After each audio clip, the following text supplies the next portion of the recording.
Rob, we'll start with Glasgow this weekend, return to Heineken Cup, and a big challenge again for the boys. Yeah, of course it is. I mean, you know, the Heineken Cup's kind of the premier competition in Europe, obviously, and you know, we feel we've done pretty well in it so far. We're probably not getting the results we'd really like, so it's important for us to put in a good performance back at home after a couple of weeks away on the road, and obviously, you know, we've freshened up the squad a little bit, and the players have trained really well this week. You can see they're fresh and they look very enthusiastic about getting out there and hopefully taking part in a very good game. In terms of Glasgow, we know the threat they pose. Yeah, I mean, reviewing them this week, they've played a lot of good rugby lately. You know, they're kind of threats all over the park. The back three like to attack. You know, they're an interesting side to defend against because, you know, they will play, you know, multi-directional rugby a little bit like ourselves, and they're very confrontational and you know, they're confrontation in the breakdown area. So they caused us a few problems in that area up in Glasgow, and I'm sure, you know, those will be areas that attackers are getting. But, you know, as I say, what we've got to do is concentrate on ourselves. We tend to do that pretty well.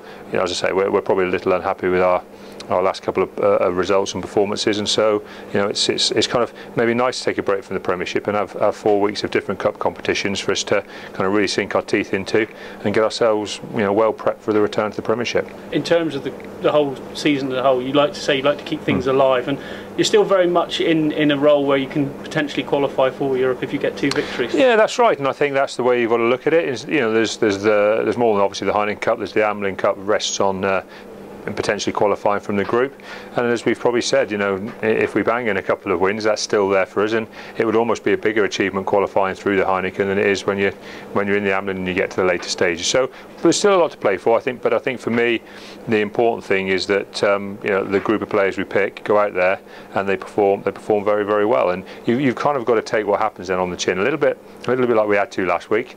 You know, you sometimes you get a bit frustrated by the odd thing, but sometimes you just got to say, look, let's get out there and let's really deserve to get the result. You talked about frustrations of recent weeks, and that and probably the biggest one was the TMO call with Henry Slade last week.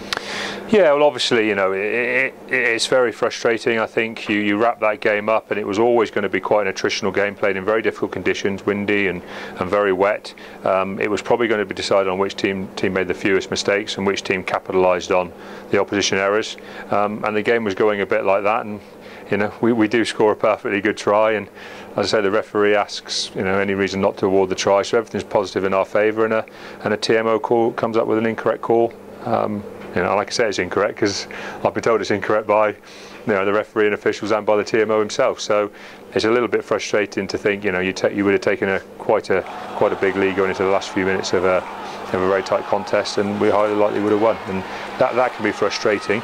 But at the same time, you know, the important thing in sport is you don't feel sorry for yourself based on one call.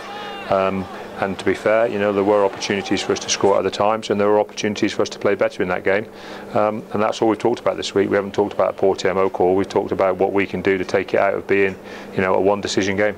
Throughout all the frustrations, though, the group are staying strong, and you're still pretty positive going into this weekend and beyond. Oh, there's a reality. I mean, people are going to talk about the number of losses we've had in the last number of weeks or whatever. But as I said, you know, if you want to be competing in the highest level, the higher you go, the more likely you are to lose. You know, there's a reality to that, and I think that's all we've seen. You know, we've had a group of very tough fixtures. I think we've come through a group of very tough fixtures pretty well. If we'd have won Wasps, which was there within our grasp, you know, like I say, it's a one-decision game, then, you know, we'd be sitting in 6th place, a couple of points off 4th.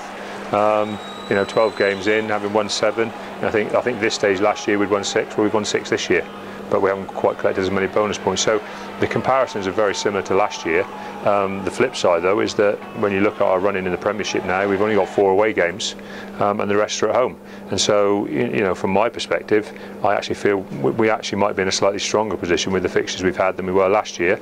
But what we have to do is keep moving forward. We have to move forward through these Heineken Cup games and through these LV Cup games, and we have to be in cracking form when we come back, because I think we played the top 3. First 3 weeks we're back in the Premiership, and we've got to get some points. The other blower last week was Hawani going off, and today the news has come out that he's heading for Lyon next year. What are your thoughts on that? Yeah, well, Hawani, obviously, you know, it's always a blow when a front liner gets injured, especially in a key position. But, you know, I thought Alex Brown came on and did very well. We have got some cover in that position. Carl Rimmer's played at European Cup standard at tight head for us. Lloyd Fairbrother's going very, very well down at down at Plymouth. Craig Mitchell's close to being back to fitness. You know, he could be back in the next week or two. So we've got options. It's not we're not desperate there. Obviously, it's great to know that Hawani's injury doesn't look too bad now at first kind of look at it, and so he's going to be back before the end of he's going to be back relatively quickly. That's our feeling, and I'm sure he'll maximise all the opportunities he gets to the end of the season. As for him leaving, it's like anything. He's been a great player for us. He's been one of the guys who was he came in that first championship year that we got promoted.